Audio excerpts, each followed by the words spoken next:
안녕하십니까. KT원 박세준 본부장입니다. 오늘 요양병원에 대한 마케팅 포인트를 말씀드릴까 합니다. 요양병원을 검색하고 오시는 분들은 사실 환자 본인이 아니죠. 대개 보호자입니다. 일반적으로 암요양, 치매, 그리고 일반적 수술 후에 이제 회복을 위해서 요양병원을 찾는 경우가 많죠. 근데 그때서야 아마 요양병원과 요양원의 차이를 아시지 않을까 싶습니다. 또한 포괄수가제에 대한 비용 외에 간병비까지 이제 생각을 해서 보다 보면 모든 전체적 비용을 가족들이 부담을 하셔야 되기 때문에 시설이 좋고 나쁨보다는 약간의 그 월비용, 납입비용에 대한 부분으로 결정을 하시는 경우도 좀 심심치 않은 게 사실이에요. 패턴으로 보게 되면 명절 이후에 문의량이 좀 증가하는 편입니다. 이 시기에 또 같이 환절기다 보니까 사망률도 높아져서 요양병원 같은 경우에는 들어오는 만큼 나가시는 것 같아요.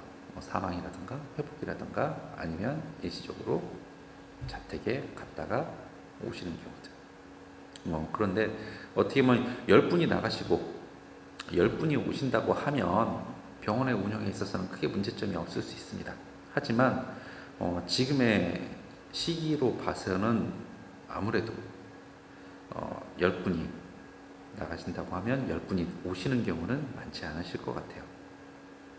기존에 상대적으로 경증 환자들을 입원시켜서 장기간 요양 입원시키던 그런 안정적 운영을 하시던 시기는 많이 지난 것 같습니다. 옛말이 되었죠. 지자체에서도 이를 용인하지 않고 압박하는 게 사실이고요. 호스피스 개념의 어떻게 보면 환자 입원, 그렇다 보니 장기 입원이 좀 불가능한 경우들이 굉장히 많습니다. 병상수가 270병상 정도 되는 저희 고객입니다.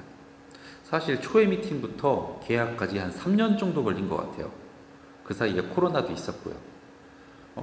왜냐면 처음에 관심을 가졌을 때는 270병상 중에 한 340병상 정도 유지되고 있었습니다. 그래서 조금 더 점프업을 생각을 했는데요. 코로나라는 시국을 거치면서 200병상 밑으로 하회하기 시작을 한 거죠. 위기감을 느끼다 보니까 그때서야 마케팅을 고려하실 수밖에 없었습니다.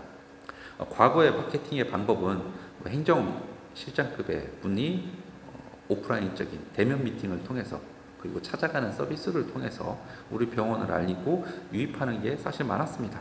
하지만 그런 부분들이 굉장히 차단되면서 온라인의 영역이 조금 더 부각되지 않았나 저는 개인적으로 생각을 해봅니다. 해보지 않은 마케팅에 대한 반감, 저 그거 충분히 이해합니다. 그리고 어떻게 보면 직접적으로 사람을 씀으로써 나가는 인건비와 마케팅 비용을 생각해 보면 조금 더 반감이 더 커질 수밖에 없어요. 하지만 24시간 잠도 안 자고 필요에 의해서 보호자들에게 알릴 수 있는 방법은 사실 온라인이 가장 뛰어난 방식이지 않을까 저는 생각합니다. 저는 마케팅을 함에 있어서 우리가 할 수 있는 것과 할 수 없는 것을 좀 명확하게 구별을 하고요. 접근하기로 하였습니다. 할 수 없는 것들은 경증 환자를 받기가 사실 무리가 있었습니다. 지자체에 대한 운영 방식에 대해서 이제 태클 부분들도 있으니까요. 그리고 가격 때문에 요양원을 가시는 분은 사실 우리 영역이 아니라고 저는 생각이 들었어요. 물론 요양원에 가셔서 조금 더 심각한 상태가 되신다면 병원 치료를 받으셔야 되는 부분이 생긴다고 하면 사실 요양병원을 선택할 수밖에 없는 거기 때문에 그분들은 저희 영역이 당장은 아니라고 생각했습니다. 그리고 세 번째 부분이 요양병원으로 입원함에 있어서 좀 부정적인 시선들이 있지 않습니까? 그건 제가 바꿔드릴 수 없다고 저는 생각을 했어요. 그럼에도 불구하고 할 수 있는 영역을 찾자면 요양병원을 입원하실 수밖에 없는 분들이 있습니다. 말씀드리지 않아도 아마 아실 겁니다. 그런 분들이 우리 병원에 대한 존재를 알고 우리 병원으로 한 번쯤은 문의할 수 있는 활로를 열어야 된다고 저는 개인적으로 생각을 했어요.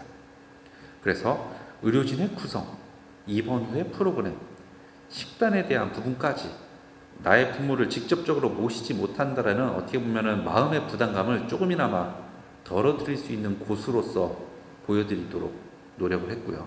그리고 같은 비용이면 우리 병원을 선택하지 않을 이유가 없도록 구성을 하였습니다. 그리고 조금이나마 좀 장기적인 입원을 하실 수 있는 부분을 조금 더 유입하기 위해서 노력을 했고요. 그리고 보호자가 아니라 본인 직접 검색을 해서 유입할 수 있는 환자층을 발굴했습니다. 그런 부분들이 사실 암 수술이나 외과적 수술을 한 이후에 거동이 불편하셔서 가족들에게 의지를 받고 싶지 않으시거나 혹은 그러실 수 없는 분들이 유입될 수 있는 키워드를 발굴했습니다. 그리고 그런 분들을 위해서 병상이나 병동에 대한 분리가 있어서 아무래도 좀 멘탈적으로 노멀하신 분들이 입원할 수 있는 공간을 좀 확보를 하기로 병원과도 협의를 했습니다. 그에 따라서 보호자들이 모시고 오는 호스피스 개념의 병동, 그리고 그렇지 않은 좀 회복을 위한 병동 구별을 해서 진행을 했고요. 조금이나마 이제 계속적으로 발전하는 모습들을 보여오다 보니 이게 200병상을 뛰어넘고 250병상에 안착을 했고, 지금도 계속 그 250병상에서 플러스 마이너스 알파를 유지하고 계신 것 같습니다. 요양병원이 270병상으로 허가를 받으면 270병상을 꽉 채울 수는 없습니다. 남녀 성비에 대한 부분이라던가 혹은 뭐 간병인에 대한 여지를 조금 더 남겨놔야 되다 보니까 250병상 정도면 거의 풀베드에 가까운 수준이지 않을까 저는 생각이 들어요. 요양병원의 전체 키워드 검색 추세는 좀 하향하고는 있습니다. 하지만 우리 병원에 대한 상호명의 검색 추세는 우상향을 그리고 있는 편입니다. 환자의 사망률을 낮추기 위해서 병원에서도 굉장히 노력들을 많이 하세요. 하지만 쉽지는 않은 게 현실이죠. 어떻게 보면은 우리 고객께서도 하시는 말씀은 지금의 이런 사망률을 갖고 있는데 유입되는 환자 수가 기존과 동일했다면 굉장히 병원 운영이 어려웠을 것이다. 200병상 밑에서 회복하지 못하지 않았을까라고 걱정하시는 부분들을 걱정하셨던 걸 이제 말씀하시더라고요. 마케팅의 힘으로 그래도 어느 정도 안정권에 되어 올라왔다라고 공감해 주시는 편입니다. 요양병원에 대한 부분을 오늘은 먼저 말씀을 드렸고요. 다음 시간에는 이번에 요양원에 대한 부분에 있어서의 마케팅 포인트도 말씀드리도록 하겠습니다. 함께하는 KT원이 되겠습니다. 감사합니다.